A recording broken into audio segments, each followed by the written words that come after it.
Mais vous savez, on fait une série sur le pardon. Et donc je vais faire le dernier prédication sur ce sujet-là, sur la série sur le pardon. Jusqu'à maintenant, on a beaucoup insisté sur le fait de pardonner. Je ne sais pas si vous êtes d'accord, mais on a beaucoup été sur pourquoi pardonner, comment ça délivre, et de la part de celui qui est offensé. Mais ce matin, je vais approfondir l'autre face de la pièce, celle de demander pardon en tant qu'offenseur, qu'on a moins vu jusqu'à maintenant. Comment demander pardon ? Parce que ça peut être difficile de pardonner, c'est clair. Des fois, c'est aussi difficile de demander pardon. Je ne sais pas pour vous, mais parfois, quand on a fait des bêtises, ça peut être difficile de venir voir la personne pour lui demander pardon. Ça touche à notre ego un peu, hein. Ça touche à l'orgueil, à plein d'autres choses. Peut-être que pour certains, c'est facile, et tant mieux, merci Seigneur. Et puis pour d'autres, des fois, c'est pas facile. Qui n'a jamais eu du mal à reconnaître un péché, que ce soit devant Dieu ou devant les hommes ? Demander pardon, c'est pas juste s'excuser et puis passer à autre chose. Alors bien sûr, quand c'est des petites bêtises, des petites offenses qu'on a faites, ça marche comme ça. Évidemment, on s'excuse et puis hop, on passe à autre chose et il n'y a pas de problème. Quand c'est léger, il n'y a pas de problème. Mais parfois, il y a des offenses qui sont plus importantes, qui blessent, qui font du mal. Et dans ce cas, il y a besoin de repentir, la repentance dont parle la Bible. Demander pardon, c'est très important. Savoir demander pardon, c'est très important.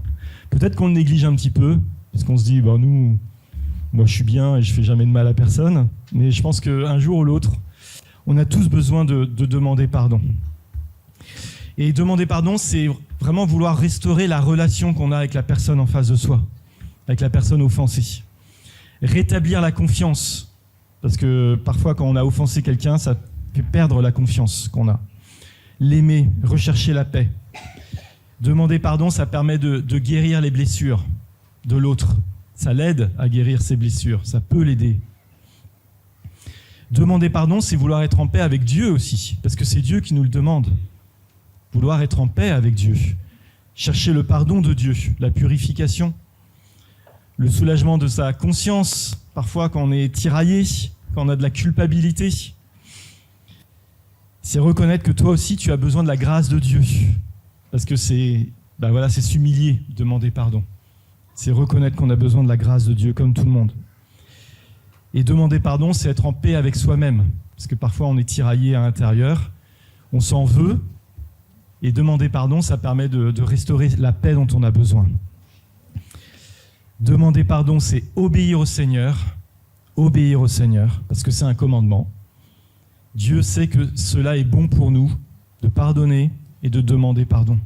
C'est bon pour nous, mais aussi pour celui qui a été offensé. Et finalement, c'est un témoignage de savoir demander pardon. Dans le monde, parfois, il n'y a pas beaucoup de demandes de pardon. Je ne sais pas si vous voyez ça, mais certains, jamais ils demandent pardon. Ils ne veulent pas demander pardon. Donc c'est un témoignage aussi qu'on a vis-à-vis des autres, de savoir demander pardon. Vis-à-vis des enfants, si vous ne demandez jamais pardon, comment les enfants demanderont pardon ? Il faut que vous soyez un témoignage aussi par rapport à ça. Et ça va marquer nos enfants si on sait demander pardon à l'autre. Donc beaucoup de bonnes raisons, c'est un sujet un petit peu sérieux, de pratiquer la repentance. Et on va voir ce chemin-là. La semaine dernière, vous vous souvenez, Florence a présenté le chemin pour pardonner. Et donc, ce matin, j'ai appelé ça le chemin pour la réconciliation, parce que au-delà de demander pardon, finalement, le but ultime, quand ça marche bien, quand tout le monde est d'accord des deux côtés, on arrive à une réconciliation et c'est ça qui est beau. Se réconcilier avec Dieu, avec soi-même et avec celui qui a été offensé. Alors, juste une petite précision, parce qu'il faut faire attention quand même avec les demandes de pardon. Parfois, la réconciliation n'est pas possible. En particulier lorsqu'il s'agit de péchés qui ont été graves, lorsqu'il y a des atteintes physiques, etc., envers les personnes. D'un point de vue judiciaire, il y a toujours les choses au niveau judiciaire qui doivent se faire. Si je me positionne par rapport à une démarche authentique, réelle, de vouloir demander pardon, et qui n'implique pas ces aspects judiciaires. On est vraiment dans les aspects spirituels. Donc, comment demander pardon? La première étape du chemin, ça va être de s'arrêter et de regarder son cœur. Comme quand on veut pardonner. As-tu besoin de demander pardon? As-tu besoin de demander pardon? Avant même de demander pardon, il faut réaliser qu'on a besoin de demander pardon. Parce que parfois, on l'ignore. Parfois, on le sait déjà, parce qu'il y a quelqu'un qui est venu nous voir et qui nous a dit « tu m'as blessé ». Il y a une souffrance de l'autre.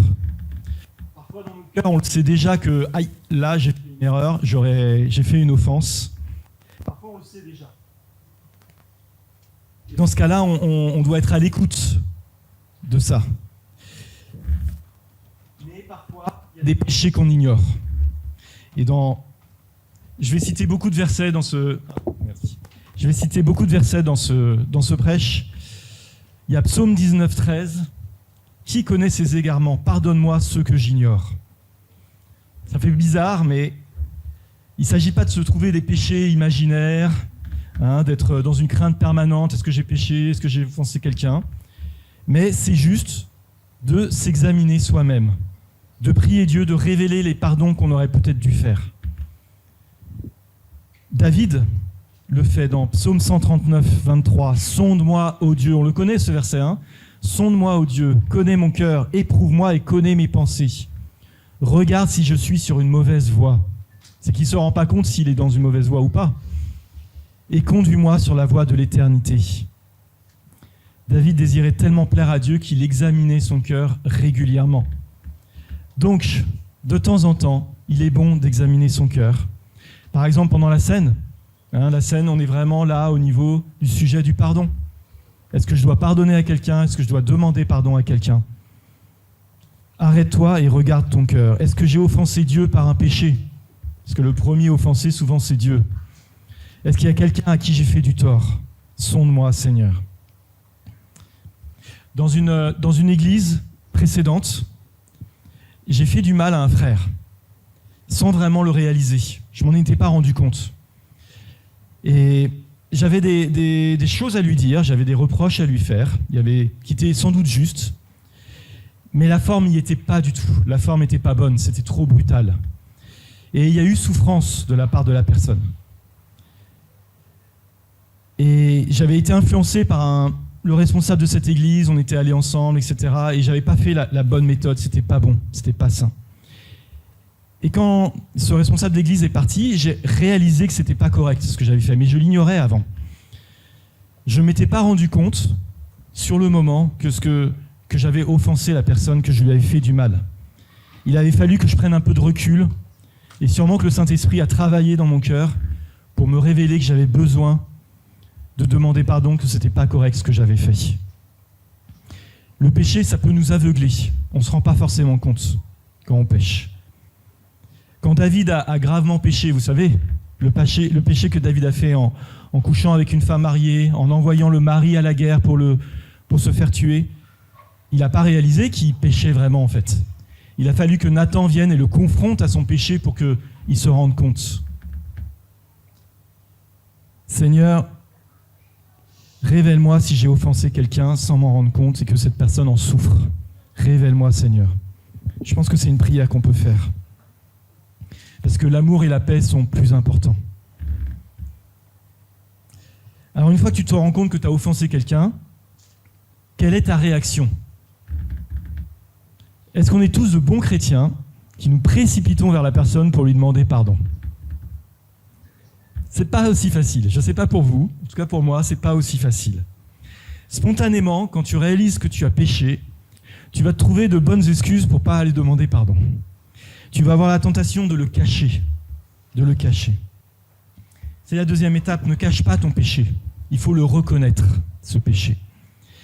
Et le fait de cacher son péché, c'est une réaction qui date pas de maintenant, C'était même du temps d'Adam et Ève. Après avoir désobéi à Dieu, qu'est-ce qu'ils ont fait? Alors ils entendirent la voix de l'Éternel Dieu, et l'homme et sa femme se cachèrent loin de sa face. Mais l'Éternel Dieu appela l'homme et lui dit « Où es-tu » Il répondit, « J'ai entendu ta voix dans le jardin et j'ai eu peur parce que je suis nu et je me suis caché. » Et soyons honnêtes, des fois, on n'a pas envie d'avouer qu'on a fait du mal. C'est dur. C'est pas facile, on se cache. Quand j'étais enfant, je me souviens, quand j'étais, 10 ans, quelque chose comme ça, je me souviens que j'avais cassé un de mes nouveaux jouets. Je venais d'avoir un nouveau jouet et puis je l'ai cassé. J'avais pleuré parce que j'étais dégoûté d'avoir cassé mon jouet. Mais j'avais peur de me faire punir par mes parents. Donc j'ai rien dit. Et puis je l'ai caché parmi les autres jouets, j'ai jamais rien dit, je l'ai caché pour pas qu'il soit vu. Parce que j'avais peur. La peur fait qu'on cache. C'est la peur qui fait qu'on cache. La peur des conséquences. Moi j'avais peur de le dire à mes parents parce que j'avais peur d'être puni. Donc la peur des conséquences de ce qu'on a fait. La peur des conséquences. On n'assume pas, on ne se responsabilise pas par rapport à cette erreur. Et la peur des conséquences, elle peut être très forte. Si on a déjà vécu des choses pareilles, ou imaginez quelqu'un qui a beaucoup à perdre, quelqu'un qui est dans une position d'autorité ou de pouvoir, va craindre de perdre ses avantages quand il faute. On a tous entendu parler d'histoires de pasteurs, malheureusement, qui ont fauté, et c'est découvert, mais souvent c'est pas eux qui l'ont révélé, c'est pas eux qui ont demandé pardon spontanément par rapport aux fautes commises. C'est révélé. Ils ont peur parce qu'ils ont beaucoup à perdre aussi, il y a beaucoup. Alors qu'avec la vraie repentance, le principe, c'est exactement l'inverse, c'est de s'humilier. Et c'est de ne pas avoir peur. Et la vraie repentance, ça donne la possibilité d'être restauré. En fait, le chemin de la repentance va peut-être permettre de récupérer ce qu'on craignait d'avoir perdu. Ça donne la possibilité d'être restauré. Donc il y a la peur des conséquences, mais il n'y a pas que ça, il y a la peur du rejet aussi. Soyons sincères, si on blesse quelqu'un de proche, on a peur d'être rejeté par cette personne, si on lui dit la vérité. La peur du rejet. D'avoir, quand on a offensé une personne ou par les personnes autour de soi, qu'est-ce qu'elles vont dire sur moi, ces personnes? Qu'est-ce qu'elles vont dire? Est-ce qu'elles ne vont pas me rejeter? Et cette peur, elle vient souvent, si on a vécu soi-même des rejets dans la vie, on va tout faire pour ne pas revivre cela. Et donc ne pas en parler. Et puis, comme on l'a dit, des fois on n'ose pas parce qu'on a la honte, on a la culpabilité d'avoir été désagréable. Je suis censé être un bon chrétien, j'ai pas été un bon chrétien. Adam et Ève ont eu honte et se sont cachés de ce qu'ils ont fait. Il y a l'orgueil qu'on veut à tout prix préserver. C'est dur d'avouer qu'on a fait une faute. Ces peurs, c'est légitime, c'est normal. Mais cacher nos fautes, ça peut nous faire du mal. Toujours David, il a beaucoup parlé là-dessus. Psaume 32. « Tant que je me suis tu, mes os se consumaient. Je gémissais toute la journée. Ma vigueur n'était plus que sécheresse, comme celle de l'été. » Je ne sais pas vous, mais on parle entre chrétiens. Des fois, le fait de ne pas dire la vérité, de cacher quelque chose, ça nous consume de l'intérieur. Ça peut nous consumer de l'intérieur. Quand tu caches, c'est comme si tu te cachais de Dieu. Et finalement, c'est assez vain, parce que Dieu, il connaît tout, il sait tout. Mais c'est dur. Et il nous cherche ardemment. Où es-tu? Dieu désire qu'on ne soit pas dans l'obscurité, qu'on ne soit pas dans le mensonge, qu'on soit à la lumière. Et le verset suivant, « Je t'ai fait connaître mon péché, je n'ai pas caché mon iniquité. J'ai dit, j'avouerai mes transgressions à l'Éternel, et tu as effacé la peine de mon péché. » La peine de mon péché. Tu as effacé ce dont je souffrais, de ne pas révéler les choses. La parole de Dieu, son amour, sa grâce doit nous guider dans nos choix. Et reconnaître nos péchés, ça va effacer la peine de mon péché et de ma douleur. C'est une promesse. Contre la peur des conséquences, on a l'espérance que Dieu est là, Dieu prend soin de nous, que Dieu nous aime, que Dieu fait grâce et que Dieu apaise. Contre la peur du rejet, on a l'amour de Jésus qui nous accueille. Lui, il ne va pas nous rejeter. Je ne peux pas vous certifier que celui que vous avez offensé ne va pas vous rejeter. Ça dépend de lui. Mais Jésus, lui, à partir du moment où vous venez le voir, ne vous rejettera jamais. Contre la honte et la culpabilité, on a le pardon de Dieu, qu'il est ôte. contre l'orgueil, on a l'humilité qui est permise grâce à la grâce qui coule de la croix. Celui qui s'abaisse sera élevé. Si vous faites le pas de vous humilier par rapport à ce péché, vous allez voir, vous en sortirez grandi en fait. Donc je vous ai dit tout à l'heure que j'avais péché contre quelqu'un dans une église précédente. Et quand j'ai réalisé que ça, j'aurais pu ne rien faire. Parce qu'en fait, la personne n'avait rien dit. Il y avait déjà pas mal du temps qui s'était un peu écoulé par rapport à ça. Cet homme n'avait rien dit, il avait gardé le silence. Donc, je ne pouvais pas vraiment savoir s'il y pensait encore ou pas. Hein, c'était un frère dans l'église, donc on parlait, etc. Je ne savais pas s'il avait été affecté. Je pouvais le cacher, ce sujet-là. Ça aurait été facile. Et puis en plus, j'avais un frein par rapport à l'orgueil, forcément, de devoir aller s'humilier devant la personne. Mais ce n'était pas juste, et il fallait le faire. C'était pas juste. Donc quand je m'en suis rendu compte, je suis allé le voir. Il fallait aller le voir. C'était important. Et pour la suite, on va voir après. Mais quand ça titille en vous, il faut aller voir la personne pour vous demander pardon. Avec sagesse, évidemment, ça dépend des circonstances. Mais quand tu es prêt à reconnaître ton enfance, il est temps de demander pardon. Il faut demander pardon. Et demander pardon, ce n'est pas une formule magique qui donne l'absolution de tout. On ne demande pas pardon par convention ou par devoir religieux ou avec mensonge même, ou à hypocrisie. Il y en a certains, Bon, allez, il faut le faire, allons-y, je vais le faire, comme ça je serai débarrassé du problème. Allons-y. Ça ne marche pas comme ça. Quand on veut demander pardon, il s'agit de se repentir. La première chose, c'est d'avoir compris le mal qu'on a fait. Si vous demandez pardon pour quelque chose que vous n'avez pas compris, est-ce que vous réalisez vraiment le mal que vous avez fait? Ça implique d'avoir compris ce mal et d'avoir quelque part, d'être en horreur par rapport au péché que vous avez fait, de regretter ce péché. Tu vas sincèrement le regretter avec tristesse. Ésaïe, au chapitre 6, verset 5, dit « Malheur à moi, je suis perdu, car je suis un homme dont les lèvres sont impures. J'habite au milieu d'un peuple dont les lèvres sont impures, et mes yeux ont vu le roi, l'Éternel des armées. » Quand on pêche, on doit en voir en horreur le péché qu'on a fait. Bien sûr, des fois, il y a des, entre guillemets, il y a des petits péchés, des péchés plus légers, des péchés plus graves, même si aux yeux de Dieu, tout péché vaut la peine de demander pardon. Et donc c'est important d'avoir conscience qu'on n'aurait pas dû réaliser ce péché, de comprendre le mal qu'on a fait. Ensuite, abandonner ce péché. C'est la repentance. Vous le savez sûrement, parce qu'on en parle de la repentance, mais le mot repentance, ça implique un changement de direction, de faire demi-tour. Si tu demandes pardon, mais que tu ne changes pas ce qui a conduit à faire ce péché-là, est-ce que ton pardon a vraiment toute la valeur qu'il devrait avoir? C'est le fait de vouloir changer ton comportement, abandonner son péché pour que ça ne se reproduise plus. Si vous faites du mal à quelqu'un, la personne en face de vous, elle va souhaiter que ça ne se reproduise plus. C'est logique.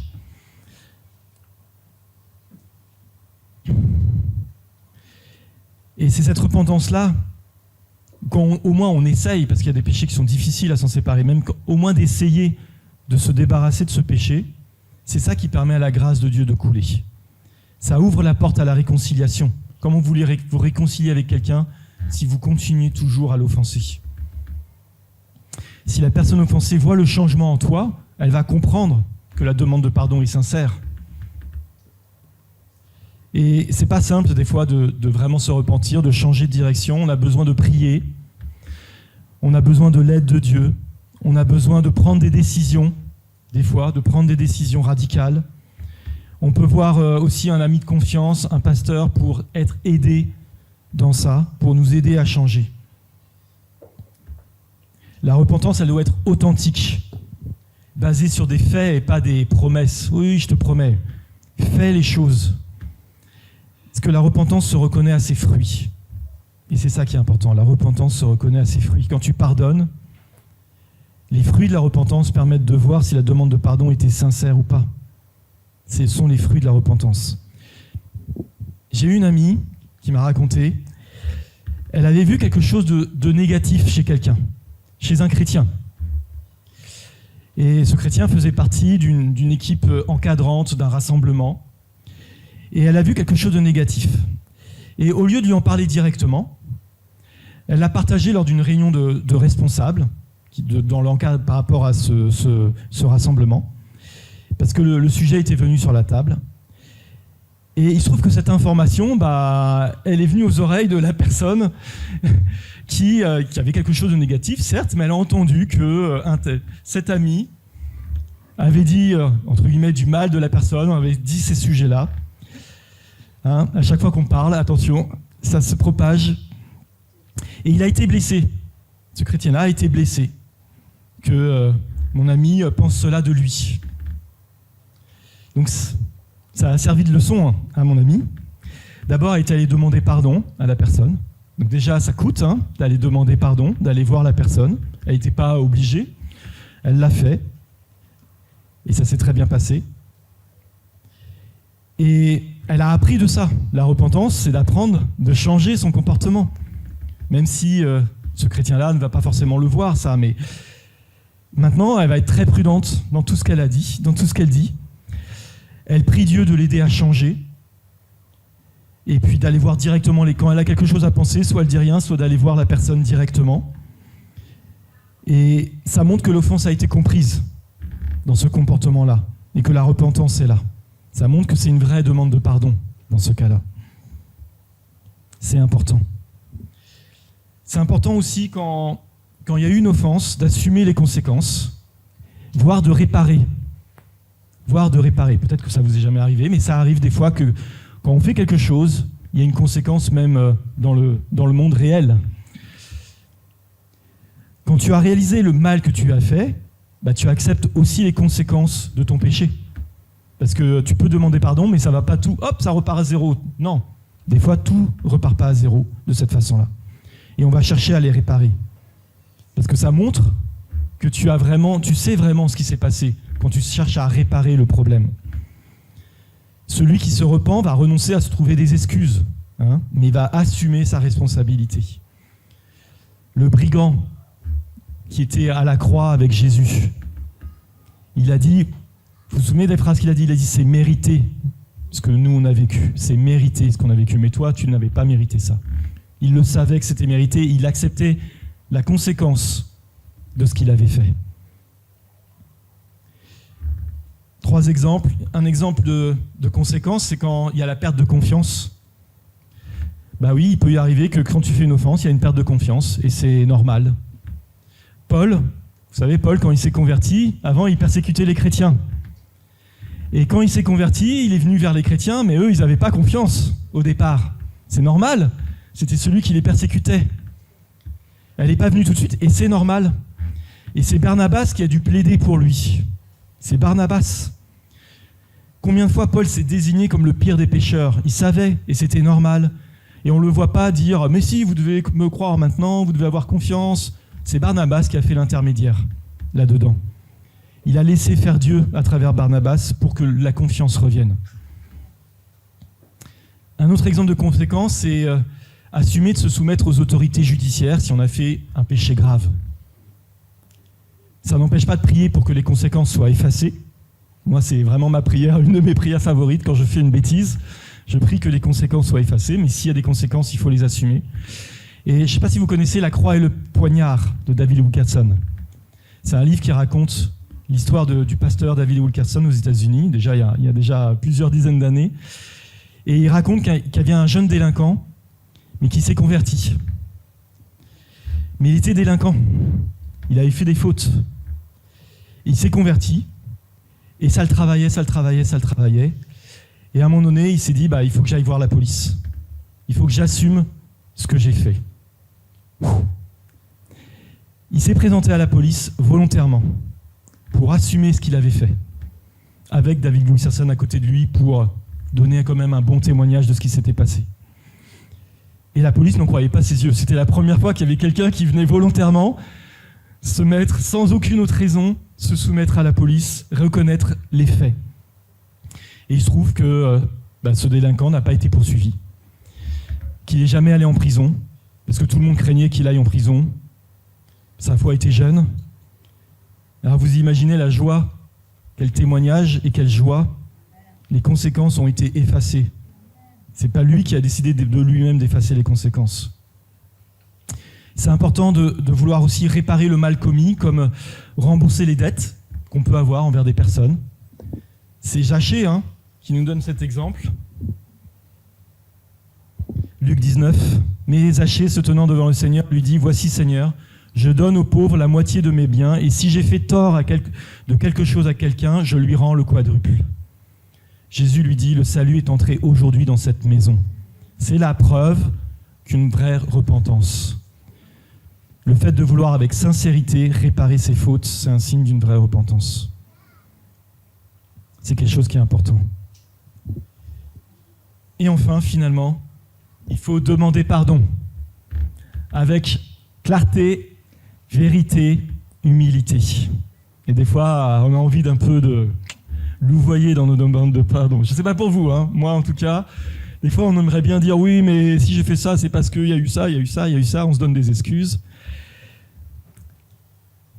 Pas de tergiversation, pas d'être en mode défensive par rapport aux torts causés, pardon.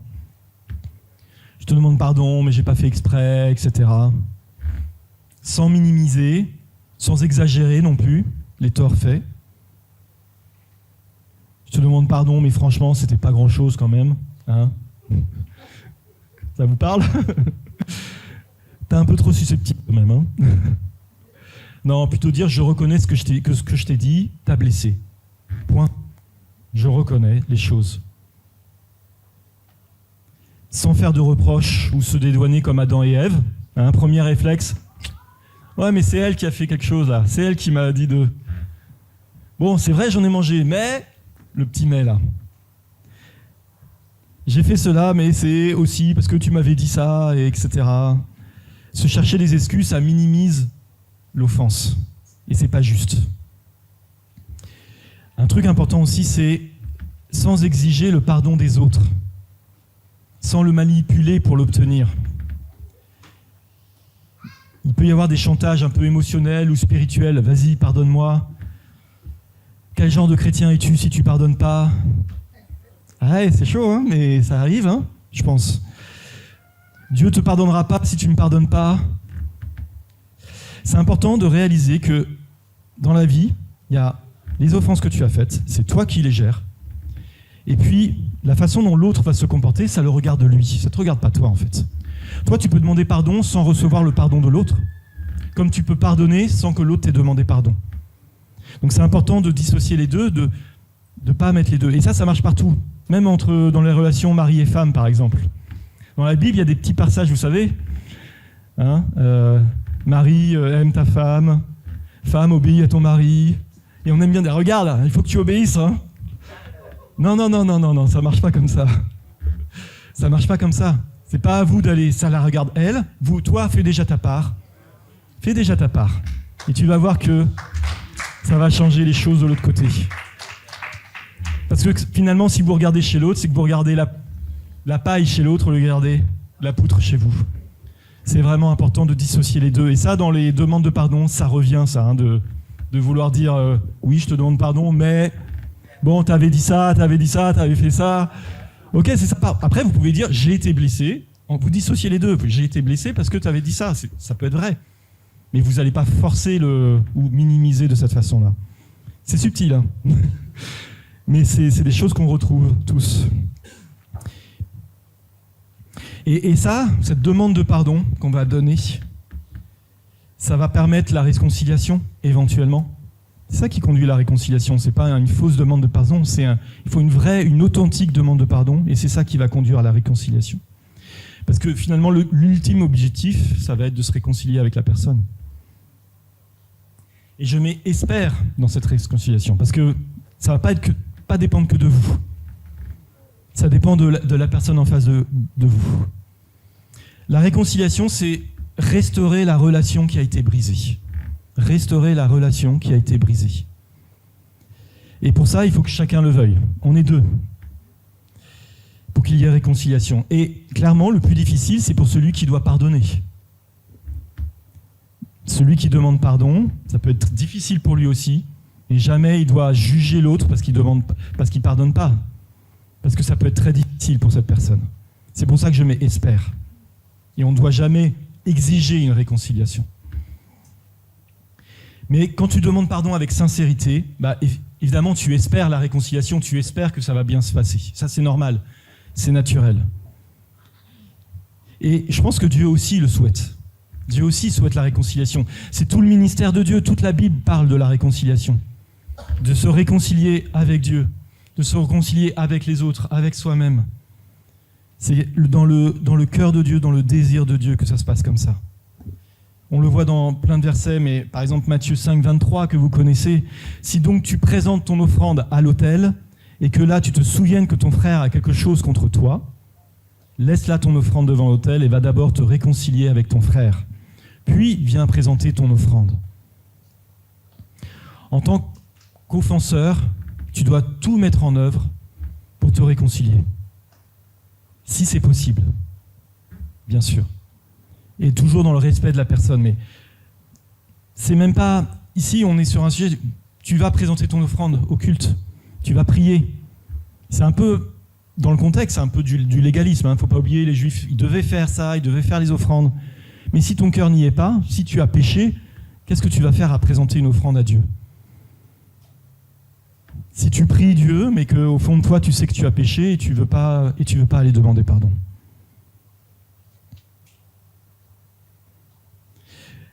Demander pardon, ça peut susciter une réaction forte de la personne en face de soi, hein, parce que la personne ne va peut-être pas accepter votre demande de pardon. Et elle peut avoir le droit de ne pas accepter. Elle a le droit de ne pas accepter. Parce que parfois, il faut laisser du temps pour la guérison. La confiance, ça se reconstruit. Ça ne se fait pas en un claquement de main. Tant mieux si ça se fait comme ça, mais ça prend du temps. Et donc, quand on demande pardon, il faut accepter que ça peut prendre du temps pour la personne en face de soi. Mais si tu es vraiment sincère dans ta demande de pardon, tu vas l'accepter, tu vas le comprendre. C'est dans le processus de la personne offensée. Et il est possible que la personne en face de toi ne te pardonne jamais, parce que c'est trop difficile pour elle, parce qu'elle ne le veut pas, peut-être. Ou bien, ça peut arriver qu'elle utilise cette offense de manière un peu de chantage. Ça marche dans les deux sens. En te rappelant sans cesse ce que tu as fait. Donc ça veut dire qu'elle n'a pas complètement pardonné. Ça peut. En tout cas, toi, il faut que tu sois sûr de toi. Si tu as fait une démarche sincère de demande de pardon, authentique, complète, avec repentance, il faut que tu sois sûr de toi aussi. Il ne faut pas que tu sois atteint dans ton assurance à cause de ce genre de choses. Tu peux être en paix avec Dieu même si l'autre ne te pardonne pas. C'est possible. C'est OK. Mais quand la personne offensée te pardonne, c'est beau, hein, c'est réjouissant. Et donc je termine mon témoignage sur ma demande de pardon auprès du frère dans cette précédente église. Donc je suis allé le voir, ainsi que son épouse, parce que c'était dans un contexte un peu particulier. J'ai demandé pardon pour ce qui s'était passé, en le regrettant. Et étonnamment que c'est là où j'ai découvert qu'ils avaient beaucoup souffert par rapport à ça. Ils ont été vraiment heureux de cette demande. Ils ne pensaient pas que c'était possible. Ils se disaient, de toute façon, jamais personne va nous demander pardon, parce qu'il y avait d'autres personnes, enfin, c'était compliqué. Mais ils ont été très étonnés. Et quand vous demandez pardon, pensez à la réjouissance que ça peut faire de l'autre côté. Ça vous encourage à aller demander pardon, parce que vous allez faire du bien à l'autre en demandant pardon. Et donc on a pu, comme ça, revenir dans une relation vraiment sans aucune arrière-pensée, sans qu'il n'y ait plus d'arrière-pensée entre nous. Et ça aide la personne dans son processus de guérison, si vous demandez pardon. C'est pas obligatoire, mais c'est possible. Et pourquoi ? Parce que c'est une reconnaissance de la souffrance qu'elle a vécue. Il y a quelqu'un qui dit « oui, je t'ai fait souffrir ». Et ça, c'est important, d'être vu dans notre souffrance. Donc demander pardon, c'est très important. il faut demander pardon à chaque fois que c'est nécessaire. Il faut demander pardon, il faut oser le faire. Parce que quand tu reconnais tes péchés, tu expérimentes le pardon de Dieu. Ça, c'est précieux. Tu expérimentes la joie de l'autre. Tu expérimentes le pardon de l'autre. Et ça nous fait grandir. Ça nous fait grandir. Et quelque part, la maturité d'un chrétien se voit aussi dans sa capacité à pardonner et demander pardon. Parce que c'est ce que Dieu nous demande, parce que c'est quelque chose d'important et ça fait partie de notre cheminement. Et ça peut être normal que ce soit difficile. Mais on peut apprendre ça. Chercher la réconciliation. Donc on va prendre un temps de prière maintenant.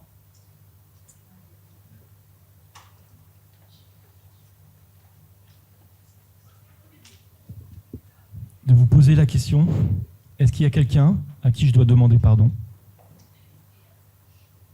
Est-ce qu'il y a quelqu'un à qui je dois demander pardon ? Et s'il y a quelqu'un, la première chose, c'est de demander pardon à Dieu, déjà. Ça, vous pouvez le faire dès maintenant. Le reste, d'aller demander pardon à la personne, peut-être que c'est plus possible, peut-être que c'est pas possible, donc peut-être que ce sera après, mais déjà, vous pouvez, si vous avez le désir sincère de demander pardon, vous pouvez le dire à Dieu. As-tu besoin de demander pardon ? As-tu besoin de le reconnaître ? D'être aidé par le Saint-Esprit pour ne plus avoir peur d'aller demander pardon ? As-tu besoin de te repentir, de changer de comportement ? As-tu besoin d'aller voir la personne pour lui demander pardon ? Est-ce que tu espères dans une réconciliation avec une personne qui ne s'est jamais faite ? Le Seigneur peut aider dans chacun de ces cas. Seigneur, je te prie vraiment de nous aider, nous, qui sommes si imparfaits, Seigneur. On pêche et on a tout le temps besoin de demander pardon. Je te prie, Seigneur, de nous aider dans cette démarche-là, qui est importante,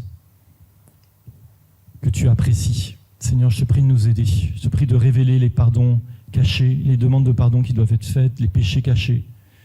Je prie, Seigneur, de nous aider à les reconnaître. Je prie, Seigneur, de nous aider à nous repentir, à demander pardon. Je prie, Seigneur, en particulier de faire venir la réconciliation dans les situations où elle a été perdue, de faire revenir la